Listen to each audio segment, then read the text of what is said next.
Hər vaxtınız xeyir olsun, hörmətli tamaşaçılar. Xoş gördük sizin hər birinizi bir həftəlik ayrılıqdan sonra yenidən Sarı Sim'də. Sizin görüşünüzə gəlmişik və hər zaman olduğu kimi çalışacaq ki, o qəlbinizin kövrək duyğularına toxunaq. İşindən, peşəsindən, sənətindən asılı olmayaraq hər bir insanın qəlbinin o sarı simi var. Biz də çalışırıq ki, hər zaman elə mövzular seçək ki, insanın mənəviyyatının dərinliyinə nüfuz edən məqamlar olsun. Elə bugün də çox maraqlı bir mövzuyla sizin qarşınızdayıq. Hər bir insan, hər bir yaradıcı insan hansısa peşənin, hansısa ixtisasın sahibidir. Amma heç də hər zaman onun peşəsi ilə, ixtisası ilə onun yaradıcılığı üst-üstə düşmür. Misal üçün, yaxşı bir mühəndisdir, müəllimdir, həkimdir. Amma marağı, meyli şeirədir, poeziyadır, musiqiyədir, rəssamlığadır. Nədir bunun səbəbi? Ümumiyyətlə, yaradıcılıq nədir? Bu bir həvəsdirmi, bu bir hobbidirmi, yoxsa daxili tələbatdırmı? Bugün bax, bu mövzunu qonaqlarımızla bərabər araşdırmağa çalışacaq. Elə qonaqlarımız da əslində bilavasitə bizim mövzumuza yaxın olan insanlardır. Onları sizə təqdim etmək istəyirəm. Həkim və şair Fəxrəddin Ziya bugün bizimlədir. Xoş gəlmişsiniz. Təşəkkür edirəm, çox sağ olun. Hamıya buradan salamlarımı çatdırıram, minnətdarlığımı çatdırıram. Vaxt ayırır bizi dinləyənlər, bizə baxanlar, sağ olsunlar. Siz sağ olun dedik və digər bir qonağımız şairə və eyni zamanda müəllimə Bənövşə xanım Daşlı bugün bizimlədir. Siz də xoş gəlmişsiniz Bənövşə xanım. Xoş gördük sizi, məmnunuq burada görməyə. Necəsiniz? Çox sağ olun, xoş gününüz olsun. Həmişə xoş günlərinizə gələk inşallah. Mən də sizi və bütün musiqi kollektivlərini salamlayıram. Və bizi bu verilişə sahib dəvət etdiyiniz üçün sizə çox-çox təşəkkürümü bildirirəm. Çox sağ olun. Həmişə belə şeir, sənət, musiqi ovqatında görüşək inşallah. Siz sağ olun, var olun deyirik. Musiqi kollektivi dediksə, elə düşünürəm ki, hal-hazırda elə bir məqamdayıq ki, biz onları da təqdim etməliyik tamaşaçılarımıza. Bugün çox gözəl ifalarıyla bizə zövq verəcək, ruhumuza bir sual çəkəcək xanəndə Marif Əsgərov bugün bizimlədir. Xoş gəlmişsiniz siz də, hər vaxt xeyir olsun deyirik. Gözəl bir heyətlə gəlmişsiniz proqramımıza. Mən onları sizə təqdim etmək istəyəməz tamaşaçılarımız. Bugün Marif bəyi müşahidə edəcək. Tarda bizim ustad sənətkarımız Cəbrayıl Qarabağlı bizimlədir. Xoş gəlmişsiniz də Cəbrayıl müəllim, hər vaxtınız xeyir olsun deyirik. Digər musiqiçi qonaqlar, kamançada bugün Fərrux Haşimov, nağarada Hüseynqulu Abdullayev və balabanda Zamin Qasımzadə bugün müşahidə edəcəklər. Marif bəy, hamılıqla sizi burada görməyimizə çox şadıq və düşünürəm ki, bizim verilişimizin, Sarı Simin musiqi hissəsinə keçməyin zamanı və vaxtıdır. Buna görə sözü sizə veririk. Buyurun, söz sizdədir.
Sanki dünya o zaman Bab Gülistan kimidir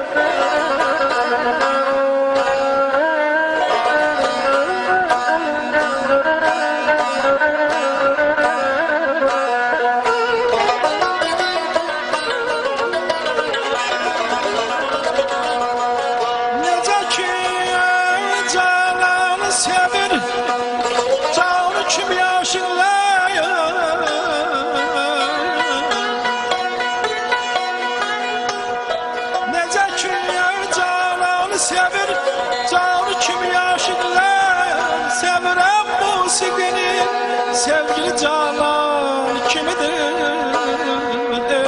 ey. Tavrey kamançaya bak, naləsi bülbül kimi gülzar tutub.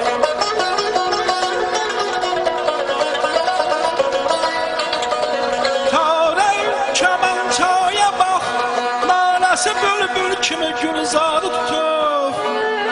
Gül fərağında o da halı pərişan kimidir ey.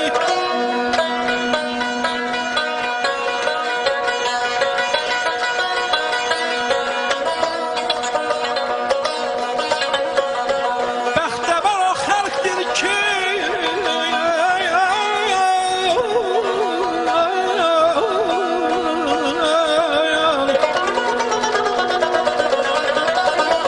bəxtəvər o xalqdır ki, var musiqisi.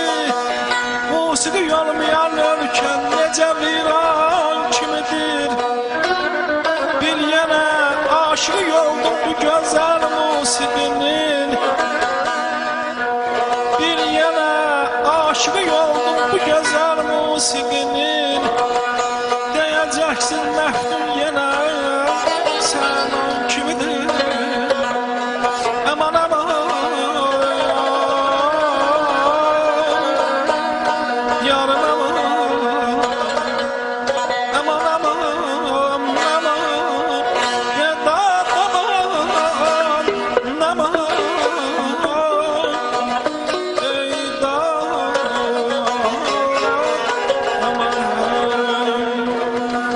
Ay sallanıp giden ya, gitmeden ya sözüme. Ay sallanıp giden ya, gitmeden ya sözüme. Koy bir bakım doyunca gözlerinde gözüme. Koy bir bakım doyunca gözlerinde gözüme.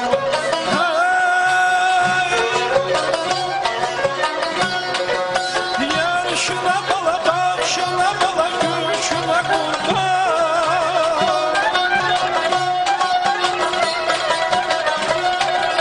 Gel şuna bala bak, şuna bala gül, şuna kurban. Bağrımda bekleme gelsin kurban. Gel güler üzgün, gel şirin dilim. Gel güler üzgün, gel şirin dilim.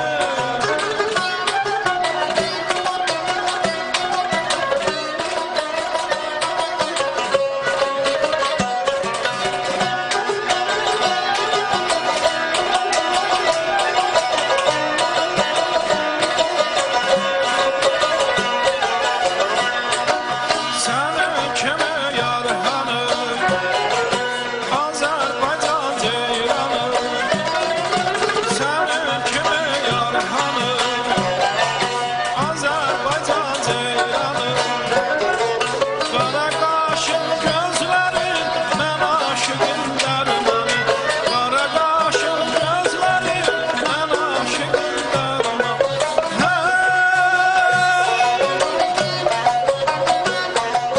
Yar şuna bala bak, şuna bala gül, şuna kurban.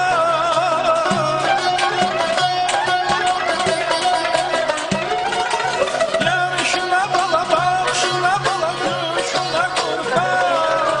Bağrımda bekleme gelsin canan. Gel güler üzgün, gel şirin dilim. Gel ince bildim, gel şirin dilim. Gel güler üzgün, gel şirin dilim. Gel ince bildim, gel güler üzgün. Teşekkür edirik. Çox sağ olun. Əslində doğrudan da musiqi bir dərman kimidir. Deyilənə görə torpaqla göy arasında bir ahəngdir. Və əgər də ki bu musiqi bizim milli musiqimizdirsə, muğamlarımızdırsa, xalq mahnılarımızdırsa, bunun yeri tamam başqadır. Teşekkür edirik bu canlı ifaya görə, minnətdarıq sizə. Bəli, bugün biz yaradıcılıqdan danışırıq. Nədən yaranır və burada hansı amillər rol oynayır. Biz söhbətimizə keçməzdən öncə istərdik ki, sizə çox maraqlı bir süjeti təqdim edək. Əziz tamaşaçılarımız, sizlə bizlə video çarxı izləyək, daha sonra davam edəcəyik.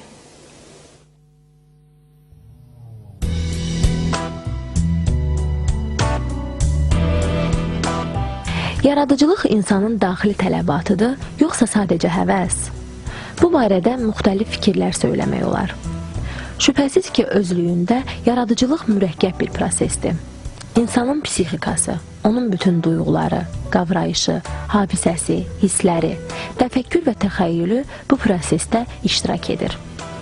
Bu da bir həqiqətdir ki, yaradıcılıq prosesində təxəyyülün rolu daha qabarıq şəkildə özünü göstərir.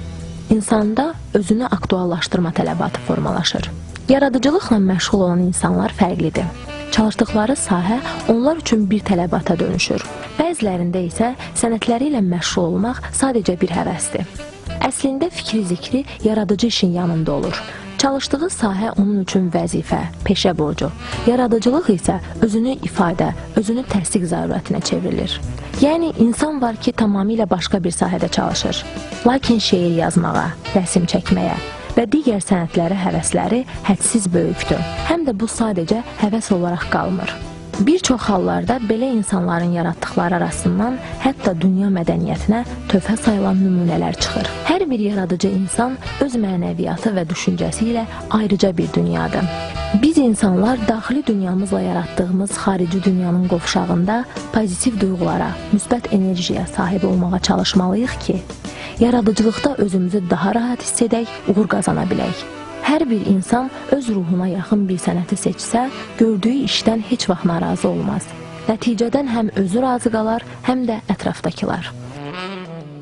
Bax belə, bəli, tamamilə doğrudur. Əsas odur ki, öz işində insan özünü xoşbəxt və rahat hiss etsin. Fəqət mən sizlə başlamaq istəyirik söhbətimizə bu maraqlı süjetdən sonra. Həkimsiz. Qulluğa gəlmişəm mən bura. Nə desəniz baş. Və həkimsiz və bu sahənizdə yüksək vəzifələr tutmusunuz. Meyliniz, marağınız poeziya oldu. Bunun səbəbi maraqlıdır mənim üçün. Nədən yarandı bu daxili tələbat sizdə? Cümlənizdən Allah razı olsun. Demək, bu göstərdiniz çox gözəldir. Bütün sənətlərin bir ustadı var. Öyrədəni var. İndi bu sonradan yarandı, əvvəl ustad yanında dərs keçirdilər, sonra orta məktəblər yarandı və el-axır ali məktəblər, akademik savad. Bunlar təhsilin aliliyi üçün vacib şərtdir. Amma elə şey də var ki, o gərək qanla gələ, genlə gələ. Bax, indi bu gözəl bir ifadə dinlədik. Müğənninin səsi olmalıdır. Şairin ilhamı olmalıdır. Bəli. Nə qədər də üstünə gəlsən, nə qədər toxusan, yeganə şeydir ki, bəlkə də bunlar, yəqin 1-2-3 ayrı incan da var, da vaxtı uzatmamaq üçün deyirəm. İstedadı olmayan şair nə qədər mütaliə eləsə, fikri, böyük fikrin yiyəsi olar, savadlı olar, bizim akademik səviyyəli ədəbiyyat şünaslarımız var. Əgər istedadı əsas götürməsəydi, ən böyük şair gərək onlar olardı. Eləsi var, heç bir mislası yoxdur. Demək, elə qoy, mən də bir da ustadlardan başladım, bir böyük şeirin peyğəmbəri dediyimiz Füzulidən bir misal gətirim. Deyir ki, ey ləha tutiyə təlim, ədai kəlimat. Nitqi insan olur, amma özü insan olmaz. Tutiyə nə qədər tutarlı kəlamlar, kəlamlı söz öyrətsən də, o sözləri o öyrənər, insanın nitqini öyrənər, amma insan olmaz. O şairlik də budur. Bəli, bəli.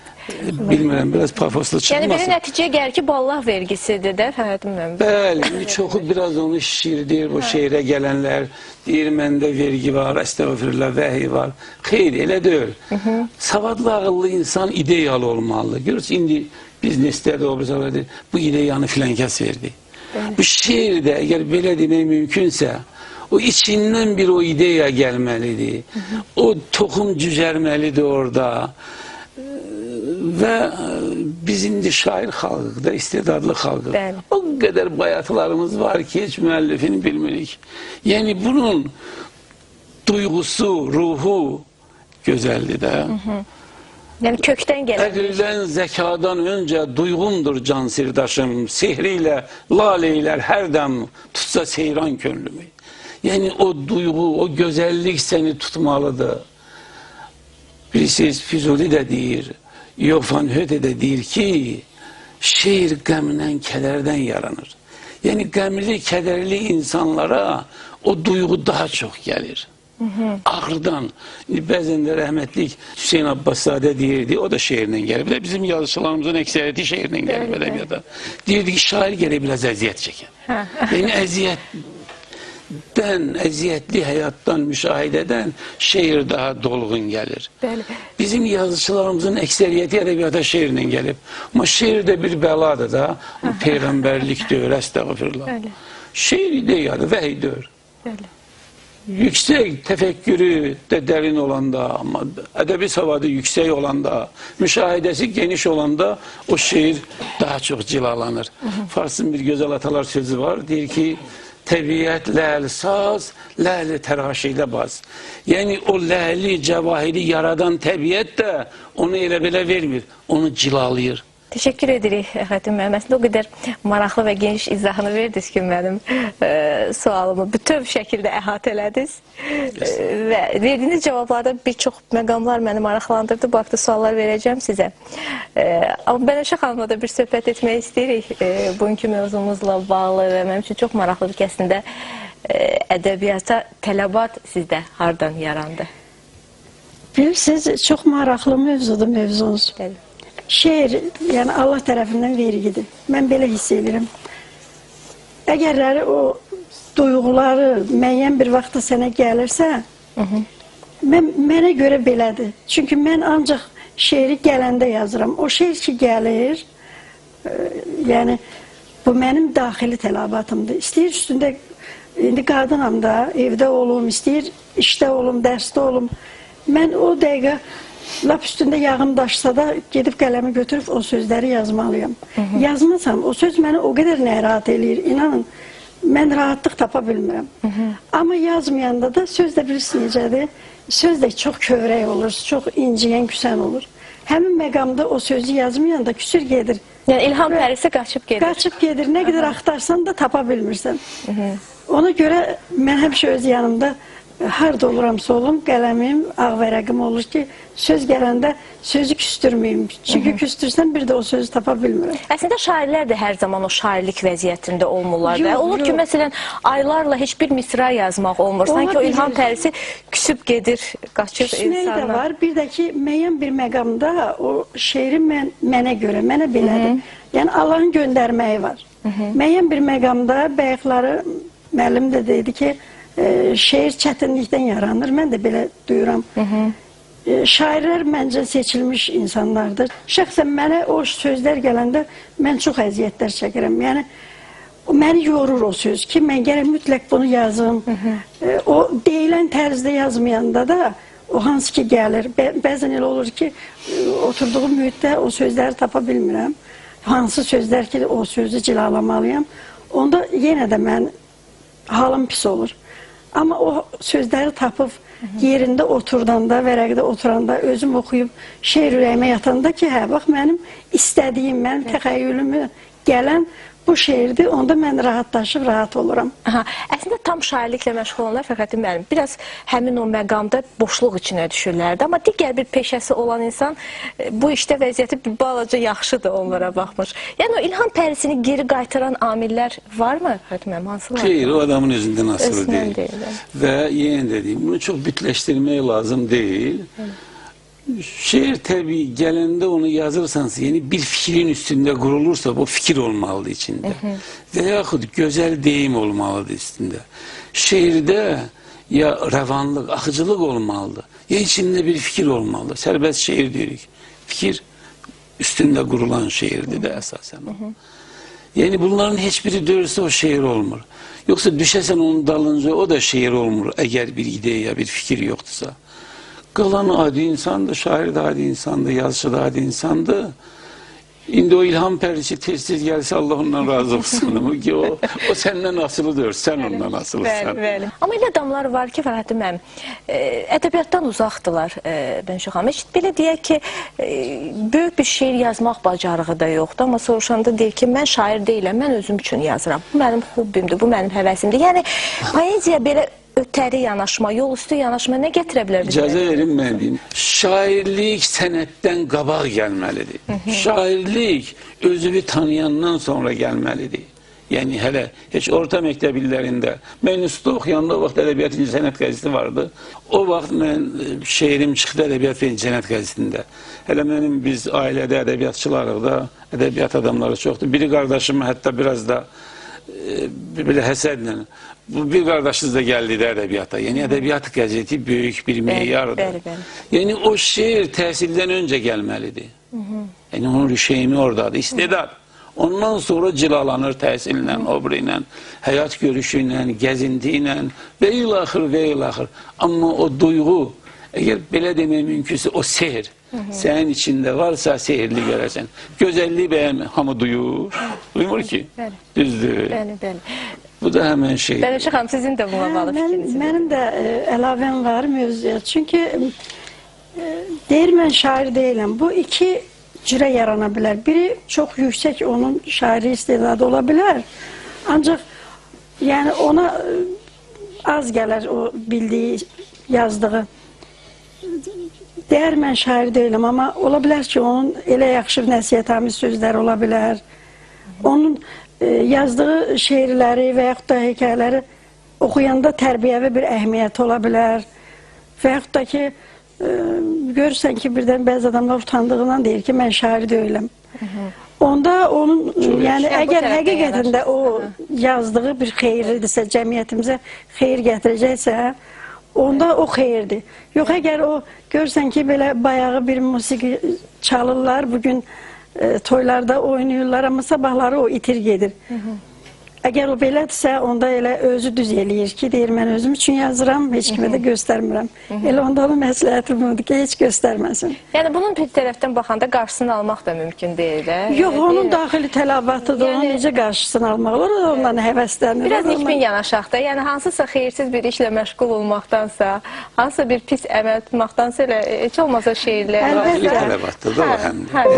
O, necə deyim, bir həvəsdir. İndi onun da daxilində bəlkə o var, onunla öz, necə deyim, duyğularını, öz hisslərini boşaldır, azad olur o hisslərdən. Ona görə biz ona deyə bilmərik ki, yazma, əlbəttə ki, kiməsə o bir ziyanlıq verincə qoy yazsın. Bəli. Şeir yazanlar çox olur, deyir ki, bir gəlib deyib ki, ham şeir yazır, bunun axırı nə olacaq? O böyük şairlərdən biri deyib ki, qoy yazsın, onsuz da zaman süzgəçdir. Öz süzgəcindən əliyəcək, axıra kim qalsa şair olacaq, ələkdə qalan şair olacaq. Biz bugün çox danışdıq poeziyadan. Mən istəyirəm bu nümunələri biz bugün tamaşaçılarımız da eşitsin, biz də eşidək, burada eləşən qonaqlarımız da eşitsin. Bənövşə xanım, sizdən başlayaq. Bax, elə məndən başlayanda qoy mən deyim. Çünki bu mövzumuza biraz uyğun, necə deyim, belə uyğundur. Deyirsiniz ki, yəni daxili tələbat. Bax, daxili tələbat belə yaranır. Mən bir dəfə burada qonaq olmuşdum. Bəli. Mənim sizlə burada müsahibə zamanı Laçın jurnalının baş redaktoru və təsisçisi Arif Məmmədli baxıb verilişə və onun o daxili tələbatını bax beləcə o dəqiqə üzə vurub yazıb paylaşmışdı belə. Həm sizin üçün, həm mənim üçün. İki çiçək arasında səhər-səhər ekranda iki gül bitib, iki çiçək arasında, yeni şeir ovqatında, bir nəğmə sovqatında, yenə yuxumuz qaçıb, Nərgiz ev sahibidir, qonaqdır Bənövşə. Görən kim bəndə sala, görən kim bəndə düşə, Bənövşə şeir oxuyur, Nərgiz şeir dinləyir, ekranın qarşısında. Şair könlü minləyir, axı qəribdir Bənövşə. Dağları əsir düşüb, sığınmağa kolu yoxdur, ölür Laçından ötəri, qayıtmağa yolu yoxdur. Deyirəm, vaxt ötə, dövrən dəyişə, Həsrət çığırları çatlayan, həsrət ürəkləri odlayan o yerlərə bir də yolumuz düşə. Bu dəfə Nərgiz ola qonaq, Bənövşə ev sahibi. Ay, teşekkür. Çok sağ ol. Minnətdarlığımızı bildiririk ki, bu gözəl, dəyərli şeirə görə. Əslində Fəxrəddin müəllim, sizin üzərinizə ağır bir missiya düşür bugünkü gündə. Bəli. Gözləyəcəyik sizdən şeir, bizdə nə varsa. İndi hal-hazırda məqamıdır da bir şey sizdən dinləmək istəyirik. Demek şiir hakkında bir şiir diyeyim değil mi? Nə gözəl, buyurun. Cavanlık duygumdu, gençlik sevgimdi. Çılgın hislerimle bu dolu şehrim. Aşmasam misranın fikir yükünü, anlatmaz sirrini bu ulu şehrim. Ne kadar ustadlar yetirer hele, azman insanların söz yolu şehrim. Ben yaşa doldukça o cilalanır. Düzülür inci tek, lal olur şehrim. Evvel yüreğimden kopup gelirdi. İndi idrakimə məhsul şeirim. Ay, nə gözəl. Təşəkkür edirik Fəxrəddin müəllim. Gözəl